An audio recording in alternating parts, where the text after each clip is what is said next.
duduk. Bapak Ibu Saudara silakan duduk. Wow.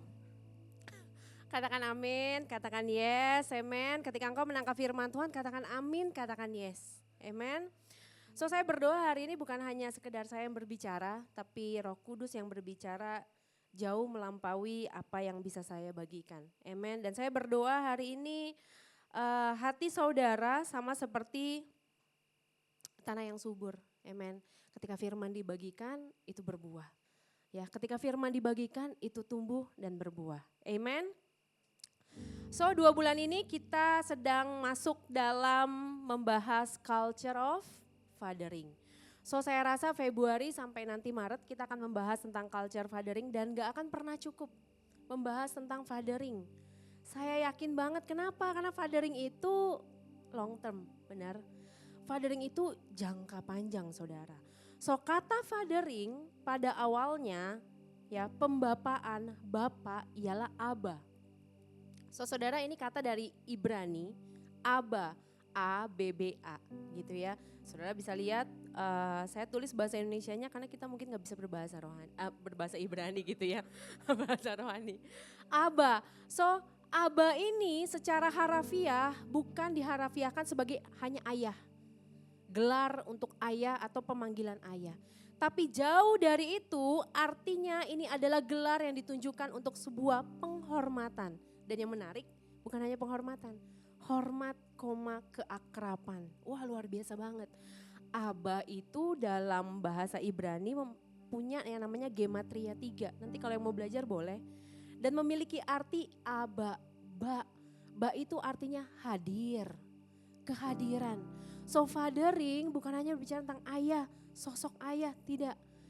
Tapi di sana ada penghormatan karena adanya keakraban dan adanya hubungan karena kehadiran. Amen. So fathering adalah hubungan. Katakan sama-sama hubungan. Siapa sih yang menciptakan fathering? Jangan-jangan dimulai dari gereja-gereja pada tahun 2000. No. Fathering atau pembapaan hubungan ayah dan anak ini adalah gagasan atau idenya Tuhan. Dari mana saya tahu? Saudara, hari ini saya bawa Alkitab bukan digital karena menarik. Hari itu Tuhan punya gagasan bagaimana memperbaiki hubungan bapa dan anak yang rusak. Why? Karena iblis telah merusak gambaran bapa. Sampai Tuhan mikirin, dan Tuhan mikirinnya kapan? Dari perjanjian lama sampai perjanjian baru. Ayatnya ada, Maleakhi 4 ayat 6. Maka ia akan membuat hati bapak-bapak berbalik kepada anak-anaknya dan hati anak-anak kepada bapaknya supaya jangan aku datang memukul bumi sehingga musnah. Dan Tuhan setelah naik ke surga pertama kali, sehingga musnah. Oke. Nah saya bawa Alkitab. Saudara mau lihat Maleakhi itu ini adalah ayat terakhir di perjanjian lama. Setelah itu kosong saudara. Ya nanti yang punya Alkitab di rumah coba perhatikan baik-baik. Ini beda banget saudara. Ini adalah ayat terakhir di dalam perjanjian lama. Setelah itu kosong. Saudara akan menemukan ayat-ayat sebelumnya tidak ada jeda. Langsung Zakaria, langsung Hagai. Tapi Maleakhi ini ayat terakhir Tuhan bilang aku akan membuat hati bapak-bapak berbalik kepada anaknya. Selesai. Perjanjian lama. So apa ayat perjanjian baru yang paling pertama kali? Matius berbicara tentang siapa? Kelahiran Yesus Kristus. Karena itu cuma cara satu-satunya bagaimana memperbaiki apa? Hubungan bapak dan anak. Tapi jauh sebelum kelahiran Yesus, Tuhan pertama kali berbicara di perjanjian baru itu sama siapa? Imam Zakaria. Why? Di dalam Lukas 1 ayat 7 berbunyi seperti ini. Dan ia akan berjalan mendahului Tuhan dalam roh dan kuasa Elia. Untuk membuat apa? Hati bapak-bapak berbalik kepada anak-anaknya dan hati orang-orang durhaka kepada pikiran yang benar. So Maleakhi perjanjian lama terakhir berbicara tentang aku akan membuat hati ayah berbalik pada anaknya. Dimulai dengan perjanjian baru Tuhan ngomong pertama kali malaikatnya berbicara dengan Imam Zakaria. Supaya ada Yohanes Pembaptis mengurapi Yesus untuk apa? Memberikan kuasa Elia supaya apa? Hati bapak-bapak berbalik kepada anaknya. Wow, so correlated. Perjanjian lama ini idenya Tuhan. Dia kasih di perjanjian baru, dia kasih Tuhannya. Saya punya satu slide yang menggambarkan ini. So engkau bisa lihat Maleakhi 4 ayat 6 perjanjian lama. Ini ayat terakhir banget. Dia bilang hati Bapa berbalik kepada anaknya. Ini Tuhan pertama kali bilang ya melalui Roh Kudus kepada Imam Zakaria. Persiapkan Yohanes Pembaptis supaya ada kuasa Elia. Untuk mengembalikan apa?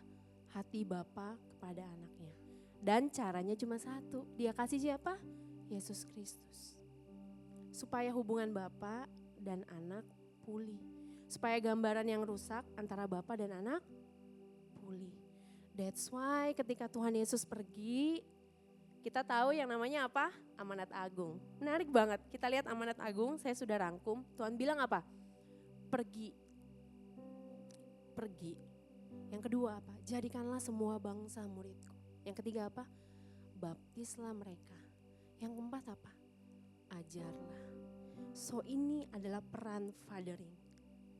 Hanya Bapa yang mengajar anaknya. Dan ajar itu Tuhan bilang ajarlah segala sesuatu yang kuperintahkan kepadamu. Itu bukan one day. Bukan pengajaran di dalam kelas, hari ini saya ngajar tentang ini ya, A ya. Besok saya ngajar tentang ini ya, B. No, ajarlah mereka segala sesuatu yang telah kuperintahkan kepadamu. Ini fungsi pembapaan saudara. So pembapaan bukan ada di tahun 2000-an saudara, bukan. Pembapaan dari dulu, gagasannya Tuhan, idenya Tuhan. Amen. So saudara mengerti pembapaan sekali lagi bukan program gereja. Pembapaan adalah cara tercepat bagaimana kita menyelesaikan amanat agung. Pergi, jadikanlah, baptis. Ketika orang selesai dibaptis, apakah kita biarin dia? No, perlu ada seseorang buat mengajar dia. Kalau ingat khotbah Pastor Sandi, dia membagi ada anak, remaja, dewasa. That's pembapaan. Ada fase-fase yang harus diajar, ada fase-fase yang harus dimengerti. Ada orang-orang yang memberi diri untuk mengajar, ada orang-orang yang memberi diri untuk diajar. Amen. So 2 minggu lalu saya screenshot khotbahnya Cisani dan Ko Gideon. Bisa lihat ada pohon family tree ya. Ada Pastor Nala, Pastor Victor, kemudian ada Cisani, kemudian ada Ko David. Di sini Cisani, Ko Gideon, di sini Cisiani, Ko David, mirip-mirip ya. Nah kemudian di situ ada Yudinoni, ada Netvania, ada Jonah, saya rasa ada banyak lagi.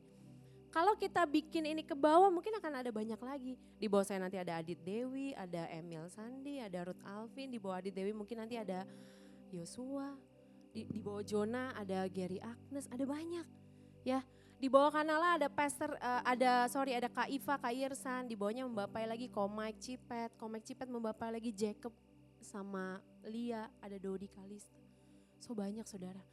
Kalau kita lihat ini akan panjang ke bawah. So terima kasih buat setiap orang yang sudah memberi diri untuk membapai. Dan terima kasih buat setiap orang yang memberi diri untuk dibapai. Sekali lagi saudara, pembapaan bukan idenya Pastor Nala.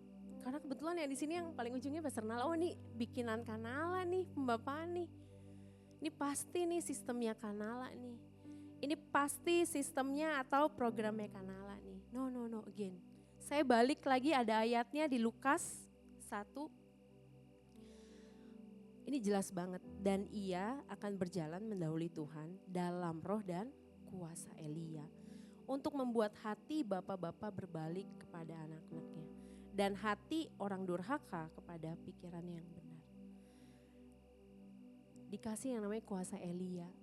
Ini yang membuat saya berpikir Elia, ini perjanjian baru. Elia tuh ada di mana? Elia tuh jauh ada di perjanjian lama. Tapi kuasanya disebutkan Tuhan untuk membuat apa? Hati Bapa berbalik pada anaknya. Who is Elia? Siapa Elia? Ada yang tahu Elia? Elia punya anak rohani namanya siapa? Elisa. Definitely mereka bukan bapak dan anak sekandung. Walau depannya namanya sama ya, Elia, Elisa. Bukan. Mereka dua pribadi yang berbeda. Saya akan ceritakan nanti mereka dua pribadi yang sangat berbeda. Tapi ada satu ayat yang ketika saya baca, wow, Elisa bilang Elia adalah bapak saya. Dua-duanya nabi, yes, dua-duanya nabi, benar. Tapi hari itu Elisa bilang dia bapak saya, dia bapakku. Ada ayatnya di dalam 2 Raja-Raja 2 ayat 11. Ini kisahnya waktu Elia terangkat ke surga. Sedang mereka berjalan terus sambil berkata-kata, tiba-tiba datanglah kereta berapi dengan kuda berapi, memisahkan keduanya. Lalu naiklah Elia ke surga dalam angin badai, dan ketika Elisa melihat itu dia berteriak apa?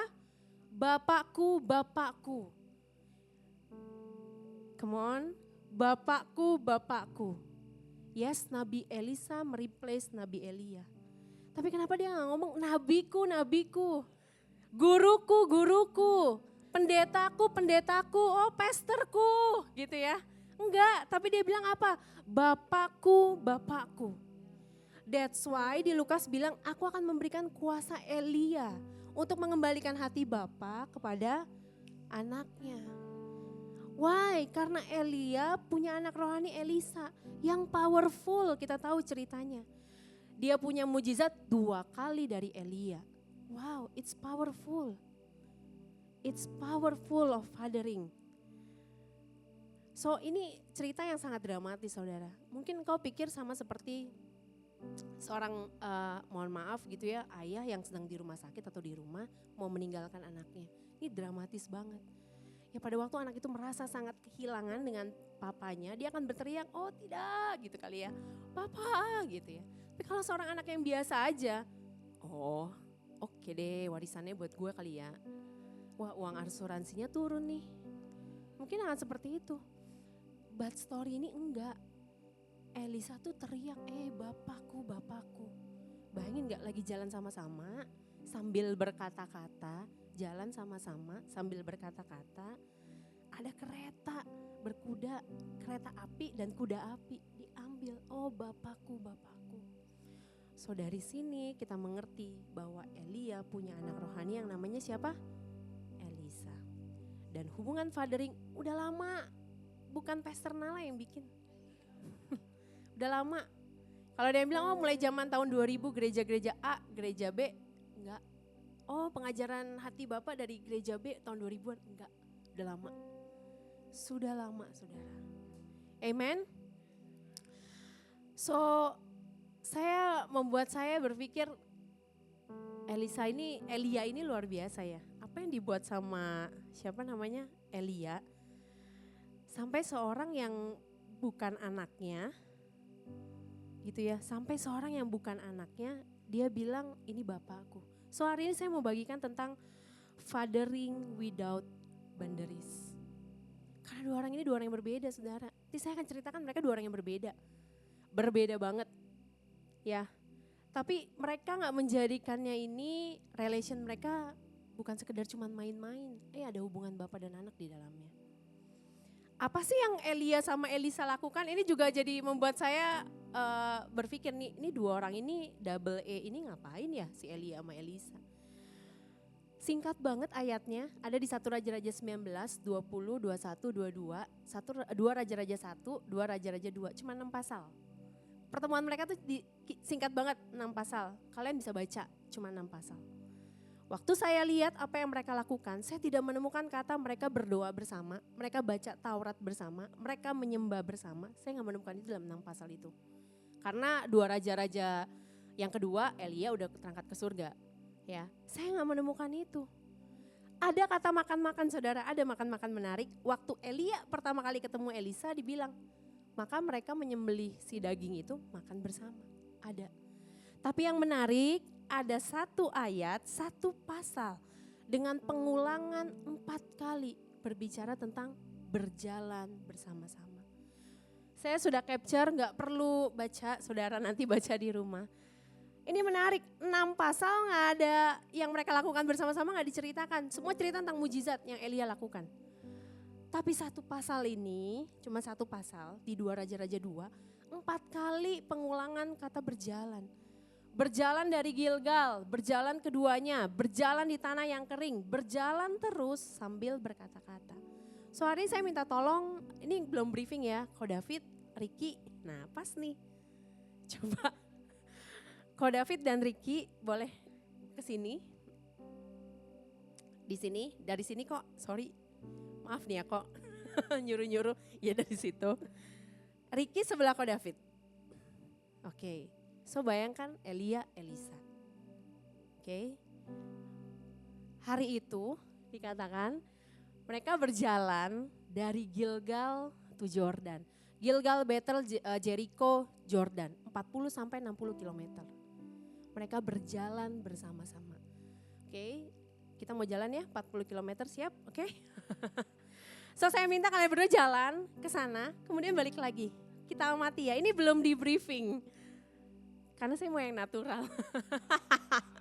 Oke, saya hitung ya. 1, 2, 3, silakan berjalan.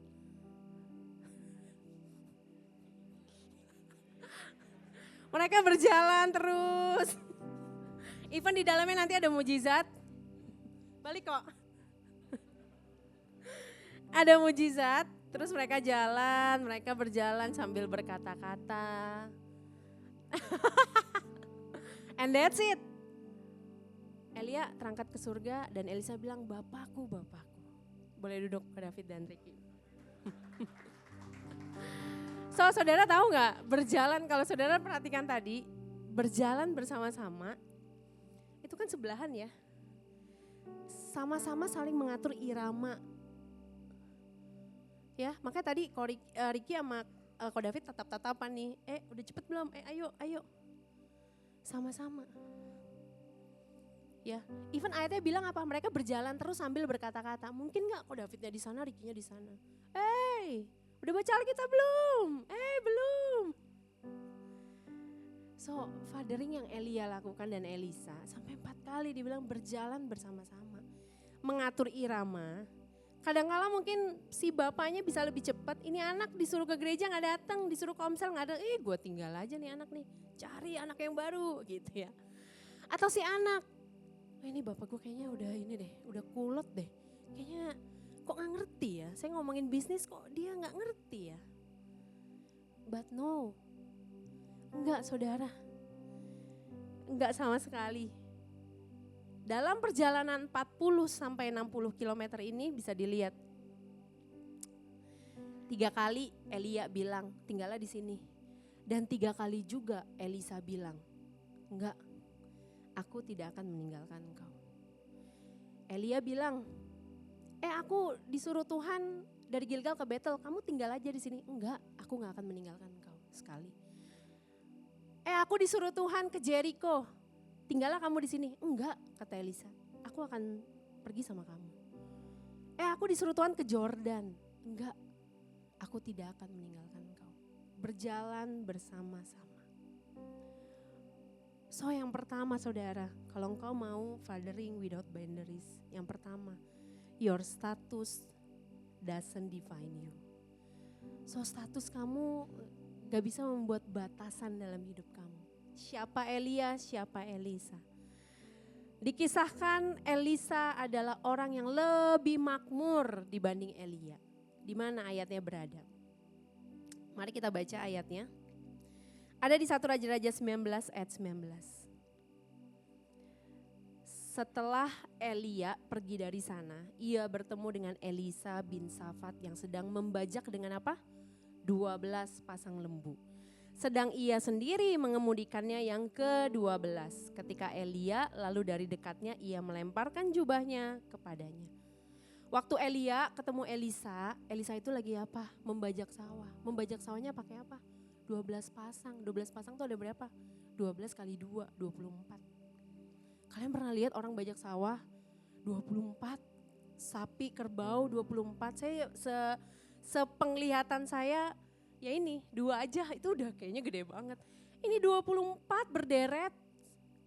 Elisa nih orang yang kaya. Saya sampai penasaran, saya cari harga sapi. Kerbau, saya agak penasaran ya. Ini agak matematis nih. Satu pasang lembu itu sangat mahal ya.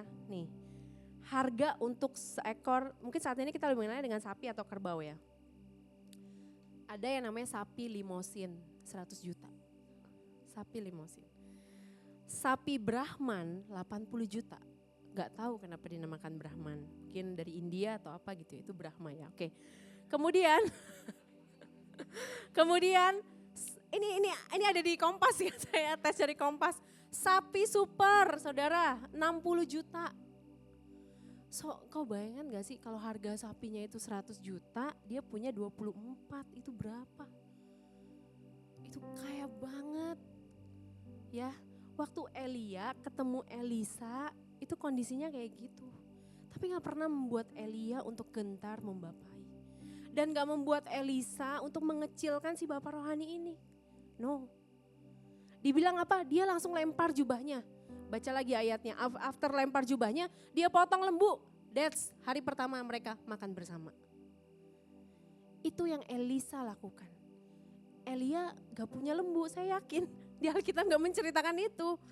Tapi kisahnya diceritakan detail waktu si bapak ini bertemu dengan si anak ini. Kondisinya anaknya ini lebih berkecukupan. Lebih makmur, 24 pasang lembu dikali 100 juta mungkin. Wow, perbedaan status gak pernah bisa menjadikan boundary saudara ketika kita melakukan fathering. Gak akan pernah bisa. Saya ingat saya dibapai sejak SMA. Waktu itu saya sekolah di Penabur. Ada doa pagi juga. Dan hari itu saya ikut. Mungkin saya datangnya kepagian mungkin ya waktu itu. Saya ikut, saya dan kembaran saya ikut. Kemudian ada satu kakak yang sangat sederhana membapai saya. Gitu ya, mungkin Jacob kenal gitu ya karena kita satu sekolah. Sederhana banget, dia ajarin saya berdoa, menyembah. Berdoa, menyembah, and then saya lakukan. Waktu itu saya SMA 1, dia SMA 2. Di SMA 3 dia harus pergi ke kota lain. Waktu itu belum ada WA video call, hanya SMS. And then dia ngomong, kamu mau gak membapa lagi? Non, kamu mau membapai gak? Membapai ya, saya bilang. Oke. And then hari itu kita sama-sama gak punya mobil, kita gak punya motor. Iya, kita gak punya SIM soalnya. Papa mama saya beliin saya sepeda, so saya ke gereja sama koko saya, sama kembar saya naik sepeda. So apa yang kami lakukan bersama bapak rohani saya juga waktu itu? Rumah saya dulu di Taman Surya. Saya kunjungin anak rohani kami di Citra 2, Citra 3, Citra 5. Tidak ada Citra 4, orang Cina sekali ya. Citra 2, Citra 3, Citra 5. Belum ada Citra 7 dan Citra 8 sampai sekarang. Kami naik sepeda, kami keliling.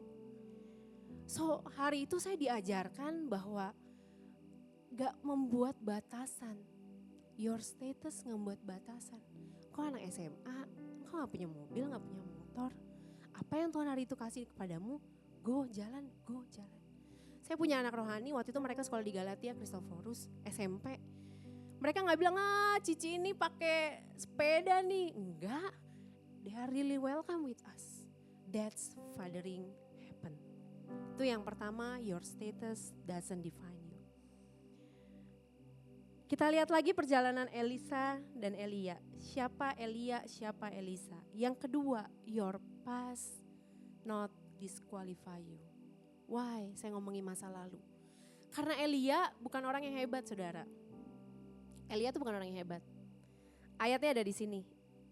1 Raja-Raja 19 ayat 4. Ini adalah pasal sebelum tadi bertemu dengan Elisa. Ya, kalau di Alkitab kalian baca, ini tuh pas banget di atasnya, ini di bawahnya. 1 Raja-Raja 19 ayat 4 bilang gini, tetapi ia sendiri masuk ke padang gurun sehari perjalanan jauhnya, lalu duduk di bawah sebuah pohon ara, kemudian ia ingin mati. Ini Elia. Katanya, cukupkanlah itu sekarang ya Tuhan, ambillah nyawaku. Sebab aku ini tak lebih baik daripada nenek moyangku. Wow. Elia punya masa lalu yang sangat gagal. Dia depresi. Oh, dia lakuin banyak mujizat gak? Ayat sebelumnya semua mujizat. Mujizat, ketemu Raja Ahab, ketemunya juga hebat-hebat saudara. Raja Ahab, Ratu Izabel, hebat-hebat. And then dia depresi. Sampai dia bilang, Tuhan cabut nyawaku Tuhan. Baca ayatnya, Hari itu apa yang dilakukan sama Elia. Dan Tuhan suruh apa gitu ya. Elia masuk ke gurun, dia menyendiri. Terus yang menarik kalian baca, Tuhan sediain roti bakar. Saya bilang ini Tuhan aneh banget ayatnya. Nanti kalian baca ya. Gak ada di sini, saya suruh baca. Nah itu menarik. Ya, jadi kalau ada kuis Alkitab, apakah ada roti bakar zaman dahulu? Ada. Tuhan yang kasih, baca di 1 Raja-Raja 19. Tuhan kasih roti bakar dan kendi air. Terus Tuhan bangunin, Elia bangun, sudah cukup tidurmu, bangun makan. Makan ini roti bakar. Saya gak tahu rasanya, gak disebutkan. Keju, belum ada kayaknya kok. Mungkin madu. Kalian baca, bangun Elia bangun, makan. Engkau harus pergi bertemu dengan Elisa. Karena dia adalah orang yang akan menggantikan engkau. Ketika itu juga Elisa bangun, pasti makan dong, makan, minum. So dia orang yang gagal, tapi hari itu dia bangkit lagi. Why? Karena dia ngerti bahwa apa yang Tuhan suruh dalam hidupnya gak cukup bagi dirinya aja. Dia harus ngasih buat orang lain. So that's fathering. Elia merasa gak kasih Tuhan, apa yang Tuhan udah kasih dalam hidup saya gak cukup dan gak boleh berhenti dalam hidup saya. Walaupun saya gagal, saya mau mati rasanya, saya harus bangkit lagi. Why? Karena saya mau bagiin kasih Tuhan ke orang lain. And then dia ketemu dengan Elisa. Di Alkitab seperti itu. Amen. So, berapa banyak saudara yang mungkin merasa kayaknya saya gagal deh. Kayaknya saya gak cocok jadi bapak rohani. So, saudara jangan berpikir Kanala yang sekarang gitu ya. Keren banget Kanala, kalau punya bapak rohani kayak Kanala, atlet. Kak Victor, pastor culture gitu ya, culture. Ko David, dikenal dengan apa? Taipan Bandung, saudara. Aku dengar itu waktu pertemuan leader. So, saudara jangan lihat hari ini, lihat mereka beberapa tahun yang lalu. Gak ada bapak yang sempurna saudara, gak ada. Why? Kita manusia, bapak yang sempurna tuh cuma Tuhan. Gak ada bapakmu yang udah tiba-tiba bagus banget, tiba-tiba dia good looking, wah dia udah punya segalanya. Enggak, semua dimulai dan dijalankan saudara. So jangan cari bapak yang, wah aku mau yang sempurna dulu, wah aku maunya pokoknya kayak Ko David. Pokoknya kayak Ko David, yang oke banget. Ya kayak Taipan Bandung, itu ya. Gak ada saudara, amen. Elia menjadi diri dia. Dengan segala kesederhanaannya, dia cuma tahu ini Tuhan yang suruh. So jadi pembapaan tuh cuma Tuhan yang suruh, orang Tuhan yang bangunin, Tuhan yang kasih roti bakar, Tuhan yang kasih kendi air. Bangun cukup tidurmu kata Tuhan. Makan, kamu kan harus pergi ke sana. Kamu harus mengorapi seorang yang namanya Elisa. Karena dia akan meneruskan untuk hidup kamu. Cuma itu idenya Tuhan saudara. Fathering itu idenya Tuhan. Tuhan mikirin dari Maleaki sampai perjanjian baru, Tuhan mikirin idenya Tuhan. So jangan pernah takut saudara. So your past doesn't disqualify you. Amen, jangan pernah berpikir kayaknya aku harus pintar berkhotbah. Saya ada satu cerita waktu itu bapak rohani saya waktu dia pergi ke kota lain untuk kuliah. Dia bilang, non yang tadi ya mau jadi bapak rohani gak? Oh iya oke. Terus saya pikir harus bisa berkhotbah. And then saya ikut kelas biblical study di gereja saya dulu di Jakarta. 4 kali kelas, 1 kali harus berdiri di podium. Nah, saya bikin khotbah waktu itu tentang Amsal, yang tentang semut dan lain-lain itu saya bikin. Ketika saya di depan, saya gak bisa ngomong satu pun saudara. It's honest, saya gemeteran, saya gak bisa ngomong. Dalam pikiran saya kalau bapak rohani itu harus bisa berkhotbah. Saya udah ikut kelasnya. Saya udah ikutin itu 4 kali pertemuan, suruh bikin bahan, bikin saya bahannya. Begitu saya disuruh pegang, saya ngelihat mata-mata memandang, saya diem. Saya punya kembaran, dia juga ikut. Kan sama pemikirannya. Dia ikut, dia lolos. Saya gak lolos, saya duduk lagi. Dia bilang, coba lagi minggu depan. Oke, saya bilang. So, it's wrong. Gak dibutuhkan yang seperti itu. Amen. Jangan pikir engkau harus bisa berkhotbah dulu. Kata-kata kamu bagus. No. Gak seperti itu yang namanya pembapaan. Belajar dari Elia dan Elisa. Jadi apa adanya lebih baik. Jadi apa adanya dan cuman bawa apa yang Tuhan suruh. Sehingga kemuliaannya bukan jadi kemuliaan kita. Amen. Wow, katakan wow. Wow, ini udah 0-0. Mau dilanjutin saudara? Nah, ini yang terakhir saudara. Saya juga menjadi cukup kurios waktu mereka berjalan itu ngapain ya gitu ya. Tadi saya lihat kok David pijit-pijitin Ricky gitu ya. Tapi gak ada di Alkitab yang itu. So apa yang mereka lakukan? 2 Raja-Raja 2 ayat 9 sampai 10 dibilang seperti ini. Mereka berjalan terus sambil berkata-kata. Ya, ada deep conversation sewaktu fathering. Deep conversation, ini deep banget saya ceritakan ya.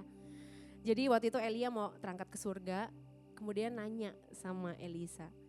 Mintalah apa yang hendak kulakukan kepadamu sebelum aku terangkat daripadamu. Elisa bilang, biarlah kiranya aku mendapatkan 2 bagian dari rohmu. Kemudian Elia bilang apa? Aduh yang kau minta itu sukar Elisa. Tapi kamu akan dapetin kalau engkau melihat aku terangkat dan terjadilah kepadamu seperti yang demikian. Jika tidak, tidak akan terjadi. So ini deep conversation Tuhan. Ya, waktu bapak mau ninggalin anaknya dia nanya, apa yang mau kamu minta daripada saya?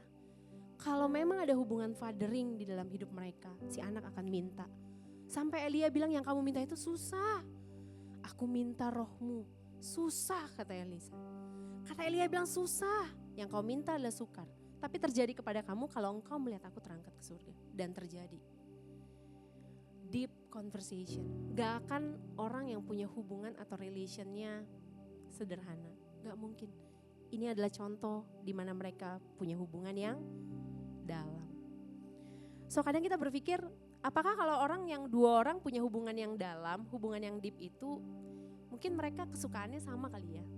Suka-suka main tenis, suka-suka main golf gitu ya. Suka-suka nonton bareng, suka masak, atau pelayanannya harus sama. Wah harus usher baru kita cocok, hospitality baru kita cocok, atau harus bisa nyanyi dulu baru kita cocok bisa pembapaan. Walau namanya mirip Elia dan Elisa, saya pastikan mereka berbeda personalitinya. Dari mana? Ada satu mujizat di mana dua-duanya melakukan hal yang sama, membelah sungai Yordan. Kita lihat ya ayatnya ada di 2 Raja-Raja 2 ayat 8 sampai 14. Ya, jadi bisa dilihat ya.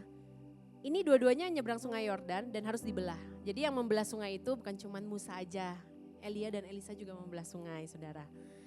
Elia mengambil jubah, digulungkannya, lalu dipukulkannya ke air, lalu dia jalan. That's Elia. Oke. Diambil jubahnya, digulung, dipukulkanlah, kemudian dia berjalan. Apa yang dilakukan oleh Elisa? Elisa mengambil jubah yang terjatuh karena Elia terangkat ke surga. Lalu sama dipukulkannya itu ke air. Kemudian dia berteriak, di mana Tuhan Allah Elia? Dipukulkannya lagi. Baru dia berjalan. Yang satu tampaknya lebih tenang dan lebih calm. Jalan. Jelas, karena Elia bertemu dengan para pembesar-pembesar. Elisa ini enggak. Diambil, Tuhan, gitu ya. Mungkin terbelah gitu. Baru dia jalan. So mungkin kau menemukan orang yang ketika berdoa, ya Tuhan aku percaya janjimu, sembuh. Tapi mungkin kau bertemu dengan orang yang berlutut dan menangis, Tuhan berikan kami kesembuhan, Tuhan aku pengen sembuh Tuhan. Your personality gak bisa membatasi relationmu. Personality kamu walaupun berbeda, gak bisa menjadi batasan dalam relasimu, dalam fathering saudara. Elia dan Elisa 2 orang yang berbeda, pelayanannya berbeda saudara. Saya udah kumpulin bedanya Elia dan Elisa. Elia itu tokoh publik. Elia ketemu Raja Ahab. Dia ketemu Ratu Isabel. Ya, dia menghancurkan nabi-nabi Baal, itu Elia. Dia menghidupkan kembali anak seorang janda. Dia bilang kering, hujan turun, hujan turun. So apa yang dilakukan oleh Elisa? Elisa menyembuhkan orang kusta, janda yang miskin dia kasih buli-buli seminyak sampai penuh. Dia bikin air jadi baik di Yeriko. Ya. Kemudian ada yang menarik, Elisa ini. Dia mengutuk sekelompok pemuda yang mengejeknya.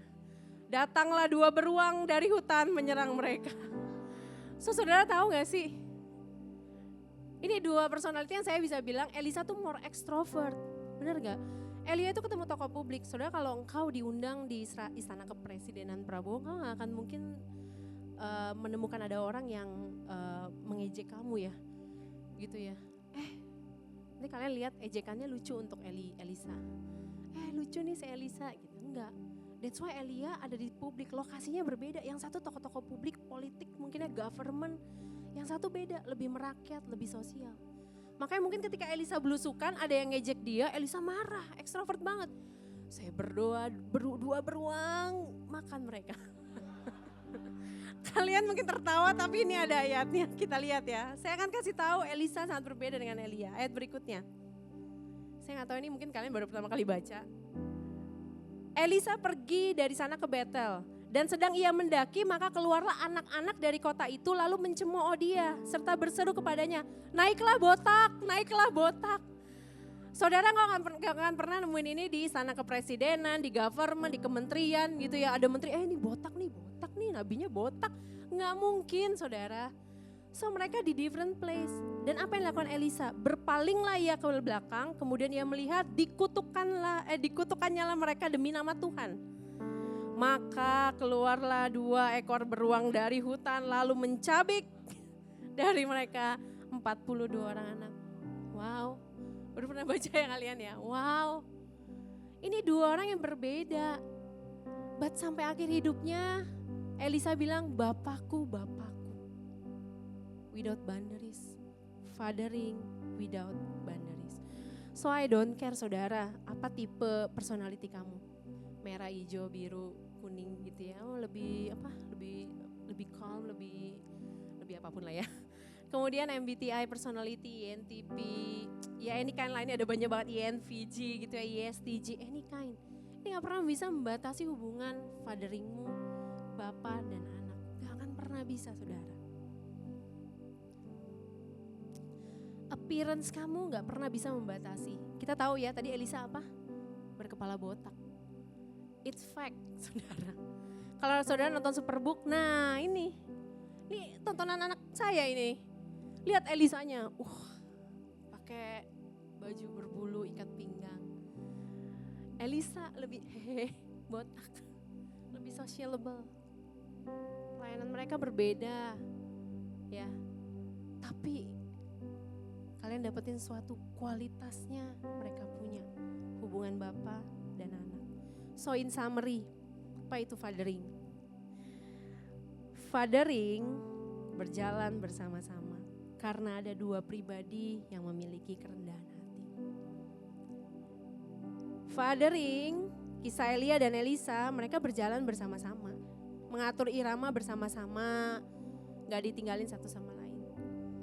Karena ada 2 pribadi yang memiliki rendah hati. Apa itu kerendahan hatinya? Dimulai dari Bapak dengan kerendahan hatinya menerima tanggung jawab yang Tuhan kasih. Menerima tanggung jawab kalau apa yang Tuhan kasih gak pernah cukup buat hidup dia. Waktu kalau David dan Ciciani membapai saya rasa mereka gak kekurangan anak rohani kok. Anak rohani mereka banyak banget. Tapi mereka memberikan dirinya untuk membapai saya dan Yudi. Kami diajar, kami dibentuk, non Yud jangan kayak gini, Yud jangan kayak gini, non jangan kayak gini. Harus begini. Mereka merelakan dirinya dengan segala kerendahan hati mengambil tanggung jawab. Diikuti oleh seorang anak yang dengan kerendahan hati juga merelakan dirinya untuk apa? Dibentuk, diajar, mengenal Tuhan, menjadi pribadi yang lebih baik. So fathering dimulai dari Bapak yang punya kerendahan hati. Diikuti oleh seorang anak yang juga memiliki kerendahan hati. Kalau kita lakuin ini saudara, balik lagi kita telah melakukan amanat agung. So saudara kalau pikir kayaknya susah banget sih fathering, ingat amanat agung tuh ada yang terakhir. Tadi apa? Pergi, Jadikanlah, baptislah, ajarlah. Dan after kata ajar Tuhan bilang apa? Aku menyertai. Ya, di amanat agung di terakhir ada aku menyertai engkau. So jangan takut saudara. So jangan pernah takut ketika engkau dalam proses pembapaan. Aku menyertai engkau. Amen.